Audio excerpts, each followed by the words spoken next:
भक्ति वंदना रजदेवी शासन श्री मुनि श्री अठवा स्वामी के श्री चरणों में भक्ति वंदना।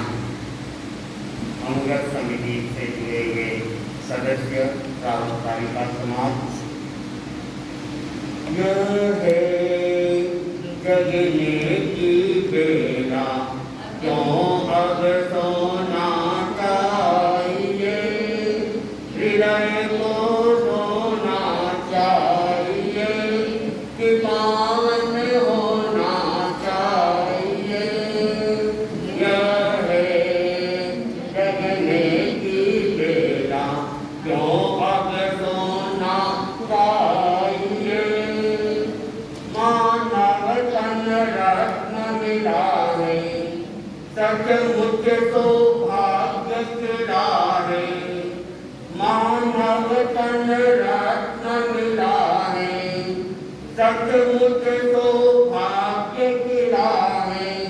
कोड़ी में इसको कभी न खोना चाहिए कि पावन होना चाहिए।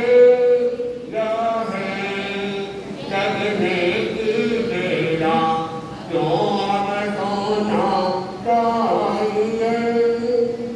थोड़ी सी करके हिम्मत आपको जीवन की कीमत, थोड़ी सी करके हिम्मत आपको जीवन की कीमत। मक्खन पाने पानी को न गिलोना चाहिए कि पावन होना चाहिए। यह है जगने की बेला क्यों अब सोना चाहिए। कर कर के सागर सारा अतिश्रम से मिला किनारा। कर कर के सागर सारा अतिश्रम से मिला किनारा। तट पर आ नैया को न डुबोना चाहिए कि पावन होना चाहिए। यह है जगने की बेला क्यों अब सोना चाहिए। बिन समझे काट पकड़ कर मिथ्या आग्रह में अड़ कर। बिन समझे काट पकड़ कर मिथ्या आग्रह में अड़ कर। सिर पर लोहे का पारण होना चाहिए कि पावन होना चाहिए। यह है जगने की बेला क्यों अब सोना चाहिए। मन चाही मोटे ले ले, चाहे जो इससे ले ले। मन चाही मोटे ले ले, चाहे जो इससे ले ले। यो जीवन होना नहीं खिलौना चाहिए कि पावन होना चाहिए। यह है जगने की बेला क्यों अब सोना चाहिए। धरती तैयार पड़ी है, मिलती उपदेश जरी है। धरती तैयार पड़ी है, मिलती उपदेश जरी है।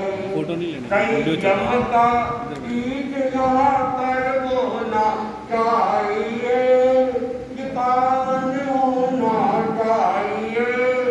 यह है जगने की बेला क्यों अब सोना चाहिए। अनुरत है महंगे मोती, तुलसी जगमगती ज्योति। अनुरत है महंगे मोती, तुलसी जगमगती ज्योति। जीवन भाग्य में हार पिरोना चाहिए।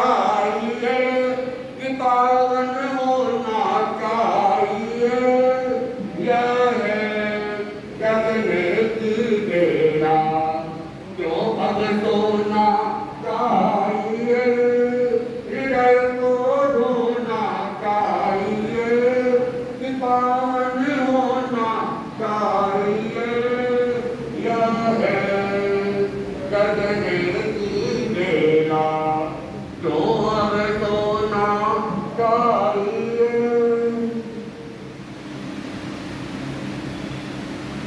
दशकाली आगम के अंदर भगवान महावीर फरमाते हैं, धम्मो मंगलम सिद्धम अहिंसा संयमोतो देवालितं नाम संति जस्य धुम्मिल दयामनः। भगवान कहते हैं धर्म उत्कृष्ट मंगल है, धर्म से बढ़कर कोई मंगल नहीं है, और उस धर्म के लक्षण है अहिंसा, संयम और तप। भगवान ने 3 लक्षण धर्म के बताए। उसके अंदर संयम को मध्य स्थान दिया। जहाँ अहिंसा है वहाँ भी संयम है, और जहाँ तप है वहाँ भी अहिंसा है। इसलिए और इसके अलावा भी संयम के अनेक साधन हैं, इसलिए संयम को मध्य में स्थान दिया। मध्य का अपना महत्व होता है। 3 प्रकार की अवस्था बताई गई, बाल्यावस्था, युवावस्था और वृद्धावस्था। कहते हैं तीनों अवस्थाओं में अगर कर्मजा शक्ति से देखा जाए तो मध्य की अवस्था, युवावस्था का बड़ा महत्व है, और युवावस्था में ही आदमी कुछ कर सकता है। तो वैसे ही संयम भी मध्य में है। और भगवान ने साधुओं के लिए 10 प्रकार के धर्म की व्याख्या की। श्रमण धर्म के 10 प्रकार बताए गए। उन धर्मों में भी एक धर्म है संयम। आचार्य तुलसी ने अनुव्रत का सूत्रपाठ किया, और उसका जो घोष दिया वो घोष ये है, संयमा खलु जीवनम। संयम ही जीवन है। अगर जीवन में संयम नहीं है तो जीवन का कोई महत्व भी नहीं है। तो संयम का अर्थ अपने आप में सीमा का अपना महत्व होता है। गांव की अपनी सीमा होती है, नगर की अपनी सीमा होती है, और अनेक जगह लिखा हुआ होता है नगर पालिका की सीमा समाप्त, नगर पालिका की सीमा प्रारंभ। तो सीमा का अपना महत्व है। कितनी भी 4 दीवारियां बनी हुई है वह भी सीमा है, संयम है। अगर संयम नहीं हो, सीमा नहीं हो, तो फिर अव्यवस्था घटित हो जाती है। मर्यादा भी सीमा का ही नाम है। तेरापन धर्म संघ आज जिस ढंग से आगे बढ़ रहा है उसका एक कारण है मर्यादा, सीमा, व्यवस्था। अगर यहाँ की व्यवस्था नहीं हो तो फिर धर्म संघ व्यवस्थित आगे भी नहीं बढ़ सकता है। तो सीमा और संयम ये सब जगह जरूरी है। इसलिए संयम का अर्थ किया गया स्व पर स्व का शासन, अपने आप पर नियंत्रण, स्वयं को मार्ग देना। ये सब संयम के साथ जुड़े हुए हैं। अगर हम अपने जीवन को कोई दिशा देना चाहते हैं तो हमें जीवन में संयम को अपनाना होगा, व्यवस्था को अपनाना होगा। व्यवस्था के बिना समस्याएं पैदा हो सकती है, इसलिए हर जगह व्यवस्था भी जरूरी है। एक बार एक यात्री था और वो यात्रा करते करते एक गांव में गया। पुराना जमाना था, आजकल की तरह होटलें नहीं होती थी, ढाबे वगैरह होते थे। तो उसने पता किया तो गांव के बाहर ही एक ढाबा था, वो वहां गया, वहां के खाना वगैरह खाया। एक बुढ़िया माजी वहां रहती थी, वो खाना बना रहती थी, खाना खिला रहती थी और खाने के बदले में जो भी पैसे होते थे वो लेते। तो उस यात्री ने देखा कि भाई रात्रि विश्राम भी करना है, तो बुढ़िया पूछा कि माजी यहाँ के रात्रि विश्राम की भी कोई व्यवस्था है क्या? तो माजी ने कहा कि पास में झोपड़ा है और वहां खाट पड़ी है, एक खाट के 4 पैसे लेती हूं मैं। तो उसने सोचा सोना ही तो है, खाट की क्या जरूरत है, 4 पैसे बेकार में लगेंगे। उस जमाने में 4 पैसे की भी अपनी मूल्यवत्ता होती थी। तो उसने कहा माटी मुझे खाट की कोई जरूरत नहीं है, मैं तो नीचे ही सो जाऊंगा। तो बुढ़िया ने कहा कि अगर नीचे सोना है तो फिर 4 आने लगेंगे, खाट के तो 4 पैसे और नीचे सोने के 4 आने। वो यात्री भी सोचने लगा बुढ़िया पागल है क्या, ये उल्टी गंगा यहाँ कैसे बह रही है, खाट नहीं ले रहा हूँ, नीचे सो रहा हूँ, तो कह रहे उल्टे 4 आने लगेंगे और खाट के केवल 4 पैसे। उसने कहा माटी ये गणित कैसी है? तो बुढ़िया ने कहा ये अनुभव की गणित है कि कैसे, मैं कुछ समझा नहीं कि तुम खाट के ऊपर सोओगे तो खाट की तो एक सीमा है और नीचे सोओगे तो तुम पता नहीं कहां से कहां तक, कोई सीमा ही नहीं है। इसलिए नीचे सोने के 4 आने और खाट में सोने के 4। जो संयम में रहेगा तो कैसे कम लगेगी, और जहाँ संयम की सीमा नहीं है वहां के पैसे भी अधिक लगेंगे। इसलिए संयम को महत्व दिया गया, अध्यात्म जगत में भी संयम को महत्व दिया गया और व्यवहार जगत के अंदर भी संयम को महत्व दिया गया। आप लोग सब गाड़ी चलाते हैं और गाड़ी के अपने नियम होते हैं, और अगर उन नियमों की पालना नहीं होती है तो सरकार क्या करते हैं, जुर्माना भी लगा देती है। तो नियमों की पालना अनिवार्य है। जहाँ नियमों की पालना नहीं है, जहाँ अव्यवस्था है, वहाँ अनेक बार दुर्घटनाएं भी घटित होने की संभावना रहती है। एक बार एक कार चालक रात को कार चला रहा था और शहर का मामला था, चौराहे के ऊपर सिपाही वगैरह लगे हुए थे और उसने दूर से देखा एक कार आ रही है और नियम विरुद्ध कार आ रही है, कार की लाइट चालू नहीं है। तो वह सिपाही बीच सड़क में आता है और दूर से ही हाथ करा के रोको रोको, गाड़ी को रोको, अरे लाइट नहीं है तुम्हारे। तो उसने जब नजदीक आया सुना लाइट नहीं लाइट नहीं, उसने कहा हल्ला हल्ला, इसमें ब्रेक भी नहीं है।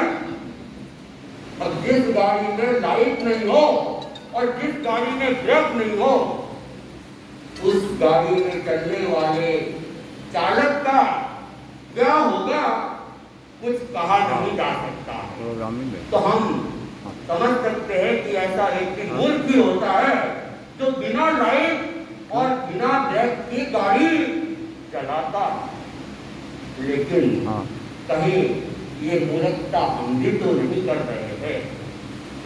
हमें भी मनुष्य जन्म मिला है और हम सौभाग्यशाली है कि हमें भगवान महावीर का शासन मिला है, भिक्षु शासन मिला है, और गुरुदेव तुलसी, आचार्य महाप्रभु जी और आचार्य महाश्रवण जी की हमें शासना प्राप्त हुई है और हमें बार बार प्रेरित कर रहे हैं। भगवान महावीर ने भी अपने सारे उपदेशों में यही कहा है कि जीवन में लाइट चाहिए और जीवन में ब्रेक चाहिए। अगर ये दो चीजें जीवन में है, लाइट है और ब्रेक है, तो आपका मनुष्य जीवन सफल है। भगवान बार बार कहते हैं, परमम ज्ञानम तोदया, पहले ज्ञान करो। ज्ञान रूपी प्रकाश की जरूरत है, ज्ञान रूपी लाइट की जरूरत है। और जब ये ज्ञान रूपी प्रकाश हमारे भीतर आ जाए तो उसे संयम के साथ जोड़ दिया जाए, त्याग के साथ जोड़ दिया जाए, व्रत के साथ जोड़ दिया जाए। भगवान महावीर ने दो प्रकार के धर्मों की व्याख्या की, महाव्रत और अनुव्रत। भगवान ने साधुओं के लिए 5 महाव्रत की व्यवस्था दी, तो श्रावकों के लिए 12 व्रतों की आचार संहिता निर्धारित। 12 व्रत। जो श्रावक है, सही अर्थ में वही श्रावक है जिसने जीवन के अंदर 12 व्रतों को स्वीकार किया।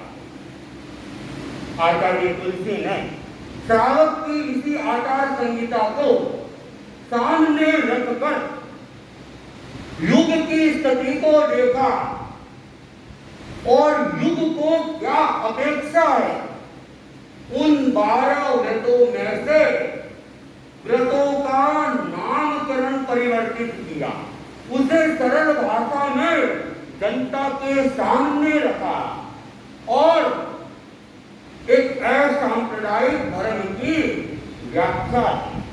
अनुव्रत और कुछ नहीं। अनुव्रत के जितने भी नियम हैं वे श्रावक के 12 व्रतों में से ही लिए हुए नियम। इसलिए आप ये नहीं सोचे कि अनुव्रत ही अनुव्रत का पालन करें। अनुव्रत सबके लिए। जो भी व्यक्ति इस अनुव्रत के नियम को पालन करता है वह अपने मानव जीवन को उत्कृष्टता की दिशा में आगे बढ़ाता है। छोटा सा भी नियम होता है, वह छोटा सा नियम भी जीवन के कल्याण का कारण बन जाता है। एक दोहे में भी कहा गया है, घुटनों के बल चलते चलते पांव खड़े हो जाते हैं। घुटनों के बल चलते चलते पांव खड़े हो जाते हैं। छोटे छोटे नियम एक दिन बहुत बड़े हो जाते हैं। छोटे छोटे नियम एक दिन बहुत बड़े हो जाते हैं। किसी भी नियम को छोटा नहीं समझना चाहिए। एक छोटा सा नियम भी अनेक बार जीवन का कल्याण कर लेता है। अगर उसकी पालना, उसकी निष्ठा संयम के साथ जुड़ी हुई रहे तो वह छोटा नियम भी हमें क्या है, दिशा दे देगा। संयम जो है वह अपने आप पर नियंत्रण का काम करता है। त्याग अपने आप पर नियंत्रण का ही नाम है और मन को मोड़ना है, मन को संयमित करना है। हमारा ये मन का घोड़ा ये भागता ही रहता है। अगर इसके ऊपर नियंत्रण हो जाए तो व्यक्ति की दिशा और व्यक्ति की दशा दोनों ही बदल सकती है। एक घटना आया करती है। एक संत थे और वे संत विहार कर रहे थे। पुराना जमाना था, रोडें थी नहीं, सड़कें थी नहीं, कच्ची सड़कें होती थी, पगडंडियां होती थी और अनेक बार जाके पगडंडियां एक इधर जा रही है, एक उधर जा रही है, एक सीधी जा रही है और वहां कोई संकेत चिन्ह नहीं मिलता था कि ये पगडंडी कहां जा रही है।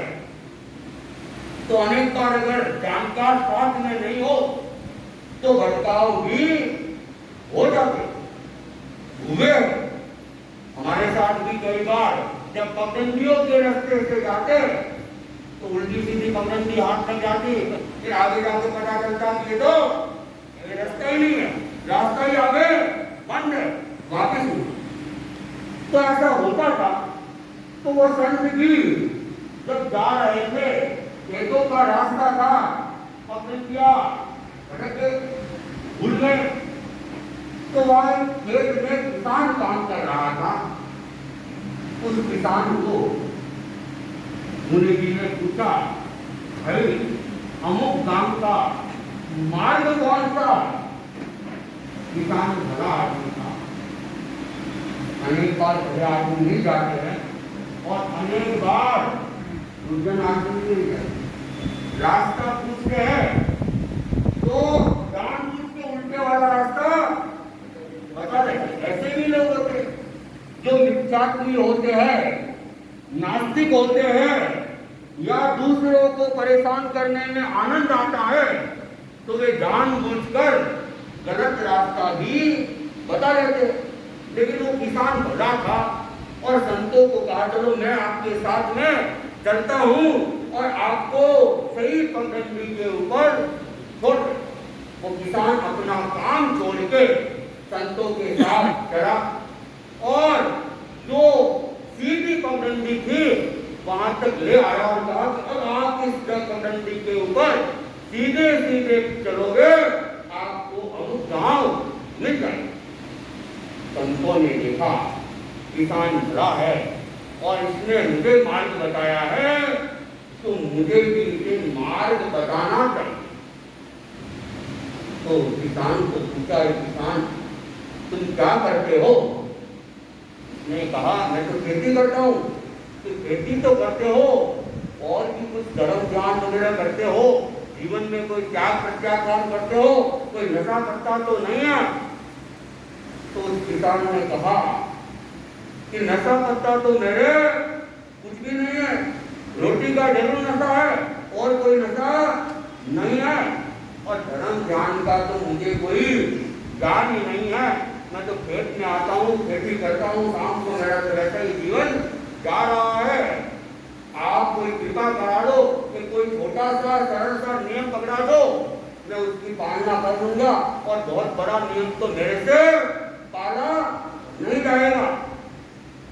तो संतों ने कहा, ठीक है भाई, तुम एक काम कर लो, मन का जाना नहीं करना, कि जो मन में आ जाए वह नहीं करना है, मन पे कंट्रोल कर लो भाई। उसने कहा, ठीक है महाराज, आप कहते हो इतना तो मैं कर लूंगा। गहराई से सोचा नहीं, चिंतन नहीं किया, संत अपने रास्ते पे चले गए। वो देखता रहा, जब तक संत दिखे वह संतों को जाते हुए देखता रहा। कोई सुलभ मोदी जी था और जब संत दिखने बंद हुए तो उसने चिंतन किया, वापिस फिर चले।